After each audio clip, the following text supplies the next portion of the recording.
मित्रांनो नमस्कार, मी डॉक्टर शैलेंद्र देवळाणकर. मित्रांनो, काल अमेरिकेचे वाणिज्य मंत्री हॉवर्ड ल्युटनिक यांनी एका पॉडकास्टमध्ये मुलाखत देताना एक अतिशय खळबळजनक वक्तव्य केलं आणि ते वक्तव्य आज संपूर्ण भारतामध्ये आपल्या इलेक्ट्रॉनिक आणि प्रिंट मीडियामध्ये त्या संदर्भामध्ये मोठ्या प्रमाणावरती चर्चा सुरू झाली आहे. वक्तव्य काय होतं? तर ल्युटनिक यांचं वक्तव्य असं होतं की गेल्या 3 आठवड्यापासून अमेरिकेचे राष्ट्राध्यक्ष डोनाल्ड ट्रम्प हे भारताचे पंतप्रधान नरेंद्र मोदींच्या फोनची वाट बघतायत. त्यांचं असं म्हणणं होतं की भारत आणि अमेरिकेमधला व्यापार करार जो आहे हा ऑलमोस्ट तयार झालेला आहे आणि आता जी गोष्ट शेवटची राहिलेली होती आणि जी कंडिशन ट्रम्प यांनी टाकलेली होती ती म्हणजे पंतप्रधान मोदींनी मला कॉल करावा आणि तो कॉल केल्यानंतर डोनाल्ड ट्रम्प त्याला ग्रीन सिग्नल देणार होते. आणि त्यासाठी भारताला 3 आठवड्यापूर्वीचा जो शुक्रवार होता त्या प्रकारची मुदत देण्यात आली होती. मात्र तो शुक्रवार गेला, त्याच्यानंतरचे 2 शुक्रवार गेले, पंतप्रधान मोदींनी डोनाल्ड ट्रम्प यांना फोन नाही केला. मित्रांनो, अमेरिकेच्या वाणिज्य मंत्र्यांचे हे जे वक्तव्य होतं याच्यातनं डोनाल्ड ट्रम्प यांचा जो एकाधिकारशाहीवादी स्वभाव आहे, त्याचप्रमाणे जे ग्लोबल बुली म्हणजे मी सगळ्या जगाला सांगेल त्या पद्धतीने जग चाललं पाहिजे आहे आणि मी म्हणेल त्याच डेडलाईनमध्ये भारताने माझ्याबरोबर व्यापार केला पाहिजे आहे आणि ज्या पूर्वीच्या काळी जसं वाटायचं राजे महाराजे असायचे आणि त्यांना असं वाटायचं की इतर राजांनी माझ्या दरबारात यावं, माझ्याशी बोलावं आणि तशा प्रकारचे वक्तव्य पण ते करून दाखवायचे आणि त्यांनी अपेक्षा केली होती की पंतप्रधान मोदींनी मला स्वतःहून फोन करावा, मला विनंती करावी की हा ट्रेड डील जो आता तयार झाला त्यावरती स्वाक्षरी करा. पण पंतप्रधान मोदींनी कॉल नाही केला आणि पंतप्रधान मोदींनी कॉल नाही केला याचं खरंच आपण कौतुक केलं पाहिजे आहे, कारण पंतप्रधान मोदी हे 142 कोटी भारतीयांचं प्रतिनिधित्व करतात. हा एक असा देश आहे की ज्याला 3000 वर्षांचा इतिहास आहे. या इतिहासामध्ये अमेरिकेची जर तुलना आपण केली तर अमेरिकेचा इतिहास हा 300 वर्षांचा इतिहास आहे. या भारताच्या इतिहासाच्या एका पुस्तकामधलं अमेरिका केवळ प्रकरण नाही, ते एक पॅराग्राफ देखील नाही आहे. ह्याच अमेरिकेबरोबर आपले संबंध अलीकडच्या काळात चांगले झालेत. मध्यंतरी 45 वर्ष साधारणतः 1947 पासून ते 90-91 पर्यंत या देशाबरोबर तसेही आपले संबंध फार चांगले नव्हतेच, तणावपूर्ण होते. त्यामुळे आता जर ह्या देशाची अपेक्षा अशी असेल की इतर देशांप्रमाणे भारताच्या पंतप्रधानांनी मला कॉल करावा, माझा इगो सॅटिस्फाय करावा आणि मग मी ते ट्रेड डील सँक्शन करेल किंवा त्याच्यावरती स्वाक्षरी करेल, हा प्रकार आता घडणार नाही. भारताच्या बाबतीत तरी तो घडणार नाही. त्यामुळे प्रथम तर पंतप्रधान मोदींचं या बाबतीमध्ये निश्चितपणे कौतुक केलं पाहिजे आहे की त्यांनी कोणत्याही पद्धतीचा असा कॉल हा डोनाल्ड ट्रम्प यांना केला नाही आणि याच्यातनं डोनाल्ड ट्रम्प यांचा एकूणच जो इगो आहे तो आणखीन हर्ट झालेला आहे आणि तो हर्ट झाल्यामुळे त्यांनी भारताला पनिश करण्यासाठी, आणखीन शिक्षा देण्यासाठी भारतावरती 500% टेरिफ लावण्याचं जे रशिया सँक्शन बिल आहे त्याला ग्रीन सिग्नल दिलं. आता ते बिल अमेरिकन काँग्रेसमध्ये मांडलं जाईल. याचं कारण एवढंच आहे की त्यांचं असं म्हणणं पडलं होतं की 3 आठवड्यानंतर आम्ही पहिले भारताबरोबर अशा प्रकारचं डील करणार होतो, परंतु भारताने पंतप्रधान मोदींनी कॉल न केल्यामुळे ते युरोपकडे वळले, मग साऊथ ईस्ट एशियाकडे वळले. मित्रांनो, लक्षात घ्या, युरोपियन देशांनी डोनाल्ड ट्रम्प यांना कॉल केला आणि त्यांच्याबरोबर मग इंग्लंडनी पण दरम्यानच्या काळामध्ये अमेरिकेबरोबर एक ट्रेड डील केला. त्यानंतर इंडोनेशियाने केला, व्हिएतनामनी केला. त्यांनी कॉल केले त्यांच्या राष्ट्रप्रमुखांनी आणि त्यांनी ते ट्रेड डील त्यांच्या पदरात पाडून घेतलं. आता बघा यांचं म्हणणं काय आहे की हे आम्हाला डेडलाईन देत आहेत की भारतासारख्या खंडप्राय देशांनी 3 आठवड्याची मुदत घ्यावी, 1 आठवड्याची मुदत घ्यावी आणि आम्ही म्हणतो तशा पद्धतीने तुम्ही हा करार आमच्याबरोबर करावा. मित्रांनो, त्यांची इच्छा अशी आहे की आपण ज्युनियर पार्टनर बनावं. अमेरिका सिनियर पार्टनर आहे, आपण ज्युनियर पार्टनर बनावं. आपण रिसिव्हिंग एंडला आहोत, आपल्याला फार गरज आहे, अशा पद्धतीचं चित्र निर्माण केलं गेलं आहे. आणि भारत या बाबतीमध्ये अमेरिकेच्या कोणत्या दबावाला बळी पडणार नाही, कारण आपल्यासाठी आपली स्ट्रॅटेजिक ऑटोनॉमी अतिशय महत्त्वाची आहे. आपल्या परराष्ट्र धोरणातलं निर्णय स्वातंत्र्य आपल्यासाठी अतिशय महत्त्वाचं आहे आणि डोनाल्ड ट्रम्पला असं वाटतंय की डोनाल्ड ट्रम्प आपली ही जी स्ट्रॅटेजिक ऑटोनॉमी आहे, आमचं जे सामरिक स्वायत्त आहे की भारताचं परराष्ट्र धोरणातले सगळे निर्णय हे आमच्या जनतेच्या हितसंबंधांना गृहीत धरून घेतले जातील. ते अमेरिकेला काय वाटतं म्हणून ते निर्णय घेतले जाणार नाही. आणि डोनाल्ड ट्रम्पचं असं म्हणणं पडलंय की भारताने स्पष्टपणे कॉल घ्यावा, एक तर त्यांनी आमच्या पक्षात राहावं, नाही तर रशियाच्या पक्षात जावं. अशा स्वरूपाने तुम्ही आम्हाला टर्म्स डिक्टेट नाही करू शकत. तुम्ही आम्हाला नाही सांगू शकत की व्हेनेझुएलाकडनं तेल घेऊ नका, रशियाकडनं तेल घेऊ नका, इराणकडनं तेल घेऊ नका. हा जो सगळा प्रकार डोनाल्ड ट्रम्पनी सुरू केलेला आहे, याला एकच देश पुरून उरतो आहे आणि तो आहे भारत. कारण डोनाल्ड ट्रम्पनी ज्या ज्या पद्धतीचा दबाव हे ट्रेड डील साईन करण्यासाठी युरोपियन देशांवर टाकला, जपानवर टाकला, साऊथ ईस्ट एशियावरती टाकला, या सगळ्या देशांनी डोनाल्ड ट्रम्प पुढे एक पद्धतीने त्यांना झुकतं माप दिलं किंवा एक पद्धतीने त्यांनी सरेंडर केलं. जपाननी अशाच प्रकारचा ट्रेड डील अमेरिकेबरोबर केला. साऊथ ईस्ट एशियन देशांनी त्यांच्याबरोबर केला. युरोपियन देशांनी आता नुकतंच गेल्या 3 आठवड्यामध्ये युरोपने देखील महत्त्वपूर्ण ट्रेड डील केला. आणि आता बघा, हे कॉमर्स सेक्रेटरी हे आता काय म्हणतायत, ग्रॅहम लुटनिक, की भारताची आता संधी गेलेली आहे. आम्ही भारताला संधी दिली होती. जर पंतप्रधान मोदींनी फोन केला असता तर कदाचित भारताच्या पदरामध्ये एक ट्रेड डील पडला असता. आता तुमची वेळ निघून गेली, ट्रेन आपल्या प्लॅटफॉर्मवरनं निघून गेली आहे. अशा प्रकारचं वक्तव्य त्यांनी केलं होतं. मित्रांनो, हाच कॉमर्स सेक्रेटरी आहे ल्युटनिक, ज्यांनी काही महिन्यांपूर्वी असं वक्तव्य केलं होतं की भारत 2 मिनिटात आमची माफी मागेल, आम्ही भारताला वठणीवर आणू.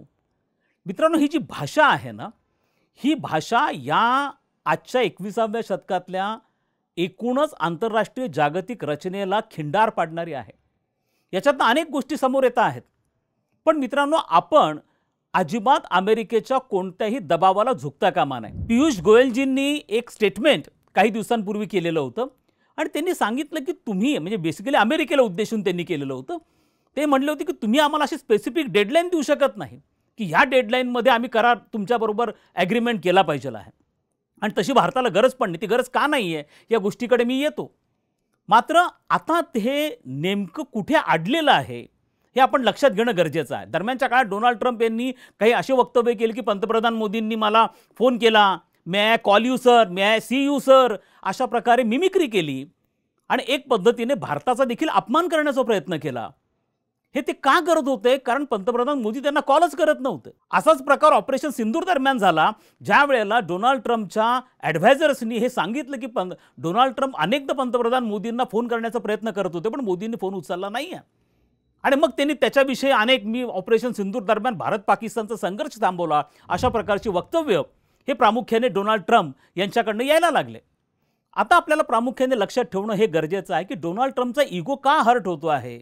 त्यांचं असं म्हणणं पडलं की जगभरातले मोठे नेते मला कॉल करत आहेत, देश माझ्या पुढे येत आहेत, मी सांगितलेल्या टर्म्स कंडिशन ॲक्सेप्ट करत आहेत आणि आमच्याबरोबर ट्रेड डील करतायत, भारत ते करत नाही आहे. मित्रांनो, या ठिकाणी आणखीन एक कळीचा मुद्दा आहे ज्यासाठी भारत अडून बसलेला आहे आणि भारताने तो अडून बसलाच पाहिजे आहे. आणि याचं कारणही प्रामुख्याने तुम्ही लक्षात घ्या, तो आहे ॲग्रिकल्चर, कृषी क्षेत्राचा प्रश्न. याच कृषी क्षेत्रासंदर्भामध्ये जपानने अमेरिकेबरोबर ट्रेड डील केला, त्यांचं कृषी क्षेत्र 100% ओपन केलं, इम्पोर्ट ड्युटी शून्यावरती घेऊन आला. सेम प्रकार इंडोनेशियाने केला, व्हिएतनामने केला, युरोपियन देश पण तयार झाले की आम्ही आमचं ॲग्रिकल्चर सेक्टर अमेरिकन प्रॉडक्टसाठी ओपन करायला तयार आहोत. मात्र भारत हा एकमेव देश असा आहे की जो डोनाल्ड ट्रम्पच्या दबावाला पुरून उरला आणि त्यांनी सांगितलं ॲट एनी कॉस्ट आम्ही ॲग्रिकल्चर सेक्टर, डेअरी आणि फिशरीज ओपन करणार नाही. कारण आम्हाला आमच्या शेतकऱ्यांचं हित हे आमच्यासाठी सगळ्यात मोठं प्राधान्य आहे आणि आम्ही त्याच्यानुसार आमची धोरणं ठरवणार. आता अमेरिकेला नेमकं काय पाहिजे आहे तर अमेरिकेमध्ये जो जेनेटिकली मॉडिफाईड मका आहे, सोयाबीन आहे, कॉटन आहे, हे सगळं जे लाखो टन्समध्ये त्यांचं उत्पन्न होतं, मॅसिव्ह प्रोडक्शन होतं, हे भारतामध्ये डंप करायचं आहे. आणि त्यासाठी त्यांचा आग्रह चालला आहे की भारताने ॲग्रिकल्चर सेक्टरमध्ये साधारणतः 49% इम्पोर्ट ड्युटी जी अमेरिकन प्रॉडक्ट्सवरती लावलेली आहे, आपल्या डोमेस्टिक प्रॉडक्टला प्रोटेक्ट करण्यासाठी ती भारताने पूर्णपणे काढून टाकावी. यासाठी डोनाल्ड ट्रम्प हे भारतावरती दबाव टाकण्याचा प्रयत्न करत आहेत. आणि त्यांच्याकडच्या जे अमेरिकेमधले अमेरिकेमध्ये शेती किती लोक करतात? अमेरिकेमध्ये 2 ते 3% लोक शेती करतात आणि त्यांची शेती हायली सबसिडाइज्ड. हा प्रकार भारताच्या बाबतीमध्ये नाही आहे. आज आपल्याकडे अजूनही 60% आमचं पॉप्युलेशन हे शेतीमध्ये आहे. खूप लोकांचा उदरनिर्वाह त्याच्यावरती आहे. आणि सगळ्यात महत्त्वाचं म्हणजे अमेरिकेमध्ये जसं एका शेतकऱ्याकडे हजारो एकर जमीन असतात, अतिशय श्रीमंत अशा प्रकारचे शेतकरी, त्यांच्या लॉबी सिस्टम आहे, तो प्रकार भारताच्या बाबतीमध्ये नाही आहे. त्यामुळे आपल्या अल्पभूधारकांचं रक्षण करणं हे अत्यंत गरजेचं आहे आणि त्यासाठी डोनाल्ड ट्रम्प आपल्यावरती प्रचंड प्रेशर टाकण्याचं काम करत आहेत. आणि म्हणून त्यांनी पंतप्रधान मोदींनी फोन नाही केला म्हणून मी तो ट्रेड डील आता करणार नाही, भारताची ट्रेड डीलची संधी हुकलेली आहे आणि आता आम्ही भारताला प्रचंड मोठी शिक्षा देणार, 500% टेरिफ लावणार म्हणून एक विधेयक त्यांनी त्यांच्या काँग्रेसमध्ये आणलं. पण मित्रांनो, मी तुम्हाला सांगतो, भारताला बिलकुल चिंता करण्याची गरज नाहीये. ज्याचा उल्लेख मी आत्ता केला की अमेरिकेबरोबर आपले संबंध आत्ता चांगले झालेले आहेत. आपण आत्ता अमेरिकेला गुड्स वगैरे एक्सपोर्ट करायला लागला. दोन्ही देशांमधला ट्रेड हा ऑलमोस्ट $150 बिलियन पर्यंत गेला आहे. तो अलीकडच्या काळामध्ये गेलेला आहे. यापूर्वी 45 वर्ष दोन्ही देश जरी लोकशाही देत असले, अमेरिका जगातली, आपण ज्याला म्हणू भारत जगातली सगळ्यात मोठी लोकशाही आहे, अमेरिका आणि भारत यांच्यामधले संबंध हे सातत्याने तणावपूर्णच राहिलेले आहेत. ते अलीकडच्या काळामध्ये उत्तम झालेले आहेत. पण भारताला आता यासाठी त्याची चिंता करण्याची गरज नाहीये की एप्रिलमध्ये जेव्हा डोनाल्ड ट्रम्पने आपल्याविरुद्ध 50% टेरिफ लावलं, त्याच वेळेला आपण सावध झालो आणि भारताने आपल्या एक्सपोर्टमध्ये, निर्यातीमध्ये विविधता आणण्याचा प्रयत्न केला. आता आपण अमेरिकावरती जे ओव्हर डिपेंडन्स आपलं होतं, प्रामुख्याने गारमेंट्स, लेदर्स असेल, जेम्स अँड ज्वेलरीज असेल, ॲटो इंजिनिअरिंग पार्ट्सच्या बाबतीमध्ये असेल, ॲग्रिकल्चर प्रॉडक्टच्या बाबतीमध्ये असेल, जे आपण 32-35 अब्ज डॉलर्सच्या वस्तू अमेरिकेला देत होतो, ते आपण आता डायव्हर्सिफाईड केल्या. आता आपण ते युरोपला द्यायला लागलो, सेंट्रल एशियाला द्यायला लागलो, पश्चिम आशियाला द्यायला लागलो, आफ्रिकेला द्यायला लागलो, रशियाला द्यायला लागलो. आणि त्यामुळे नुकतंच म्हणजे साधारणतः मागच्या डिसेंबर महिन्यामधला आकडेवारीनुसार भारताचा युरोपबरोबरचा व्यापार हा 14% वाढला आहे. आणि ह्याच गोष्टी ज्या आपण अमेरिकेला एक्सपोर्ट करत होतो त्या आता आपण युरोपियन देशांना एक्सपोर्ट करायला लागलो. दरम्यानच्या काळात ह्या एप्रिल ते डिसेंबरपर्यंत आपण 4 देशांबरोबर फ्री ट्रेड ॲग्रीमेंट केला, ज्याच्यामध्ये इंग्लंड असेल, ओमानचा समावेश आहे, इथिओपियाबरोबर चर्चा झाली, न्यूझीलंडबरोबरचा ट्रेड टॉक्स आपण पूर्ण केला आहे, ऑस्ट्रेलियाबरोबर जो आपण फ्री ट्रेड ॲग्रीमेंट केला तो 1 जानेवारी 2026 पासून अस्तित्वात आलेला आहे. त्यामुळे आपण हा जो $32 बिलियन गुड अफेक्ट होतो आहे तो आपण कॉम्पन्सेट व्यवस्थित करतो आहोत. दुसरा महत्त्वाचा मुद्दा लक्षात घ्या, मी तो यापूर्वी पण माझ्या व्हिडिओच्या माध्यमातून मांडलेला आहे आणि तो अतिशय महत्त्वाचा आहे. भारताकडनं 2 अतिशय जमेच्या बाजू आहेत. त्यासाठी भारताला अजिबात अमेरिकेपुढे झुकता कामा नये आणि अमेरिकेच्या दबावाला बळी पडता कामा नये. एक असं आहे की भारताची अर्थव्यवस्था ही एक्सपोर्ट ओरिएंटेड अर्थव्यवस्था नाही आहे. म्हणजे आपण जर एक्सपोर्ट नाही केला, आपण जर निर्यात नाही केलं तर आमच्या GDP ग्रोथ रेटवरती ड्रास्टिक परिणाम होईल असा प्रकार नाही आहे. जो प्रकार इतर देशांच्या बाबतीमध्ये, चायना असेल, जपान असेल, साऊथ कोरिया असेल, इंडोनेशिया असेल, यांच्या GDPमध्ये एक्सपोर्टचा वाटा हा ऑलमोस्ट 50 to 60% आहे. तो भारताच्या GDPमध्ये तेवढा नाही आहे. आमच्या GDPचा जो एकूण ग्रोथ रेट आहे तो सस्टेन करण्यामध्ये सगळ्यात मोठं कॉन्ट्रीब्युशन आमचं डोमेस्टिक कन्झम्पशन आहे, आमचं देशांतर्गत मार्केट आहे. आणि आमची जी मिडल क्लासची मार्केट आहे, जो दुसरा मुद्दा मी हायलाईट करतो आहे, ती इतकी प्रचंड मोठी आहे की साधारणतः 70-75 कोटींचा मिडल क्लास आमच्याकडे आहे आणि हा ॲस्पिरेशनल मिडल क्लास आहे. त्यामुळे आमची डोमेस्टिक मार्केट इतकी प्रचंड स्ट्रॉंग आहे आणि आमच्या GDPचा 40% पेक्षा जास्त पार्ट हा डोमेस्टिक कन्झम्पशनमधनं येतो. त्यामुळे आम्हाला एक्सपोर्ट कमी जरी झाला काही काळ तरी आम्हाला फारसा फरक पडत नाही. आजही IMF असेल, वर्ल्ड बँक असेल, इतर वित्तीय संस्था असतील, यांनी जे 2026-27 साठी भारताच्या GDPचा ग्रोथ रेट प्रोजेक्ट केला आहे तो 7% प्लस आहे, जो इतर कोणत्याही देशांचा नाही आहे, ना युरोपचा आहे ना अमेरिकेचा आहे. हे 4 ते 5% या देशांचे ग्रोथ रेट प्रोजेक्ट केले गेलेले आहेत. त्यामुळे मला असं वाटतं की ट्रम्पच्या दबावापुढे आपण अजिबात झुकता कामा नये. याच डोनाल्ड ट्रम्पने आपल्याला ह्युमिलेट करण्यासाठी पाकिस्तानला जवळ केलं. पाकिस्तानचा आसिम मुनीरला, शहबाज शरीफला व्हाईट हाऊसला बोलवलं, त्यांना मेजवानी दिली आणि पाकिस्तानचं उघडपणे कौतुक सातत्याने केलं.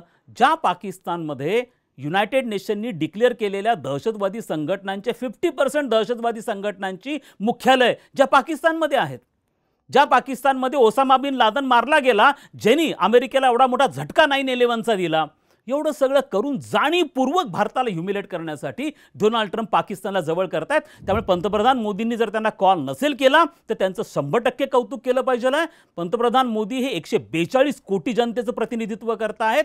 हा अत्यंत मोठा भारत आहे आणि हा जो भारत आहे हा आता बदललेला भारत आहे आणि हा एकमेव भारत असा आहे की जो अन्नधान्याचे उत्पन्न करतो आणि ब्राह्मोस मिसाईलचं पण उत्पन्न करतो.